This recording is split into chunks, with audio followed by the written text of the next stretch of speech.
Hi guys! Magsasample tayo ng stucco flooring ngayon. First things first, linisin muna natin ito gamit ang vacuum para talagang free from dust. Prepare naman natin ang primer. I-mix ng part A sa part B. Gamit ang portable hand mixer, haluin natin ito. Apply na natin sa floor natin gamit ang paint roller. Gumamit ako ng cloth type na roller dito. Then, patuyuin natin ang primer ng 24 hours. Ngayon, prepare naman natin ang Deco Quartz Floor Mixture. Ito yung magiging design ng flooring natin. May iba't ibang kulay ito na pwede mong piliin or i-mix.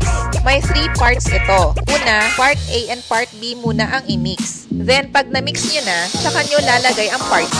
Ito yung quartz sand kung tawagin. Then, i-mix ng maigi. Gamit tayo ng spike shoes para makastep pa din tayo sa floor na ginagawa natin. Apply na natin ang Deco Quartz Stucco sa flooring.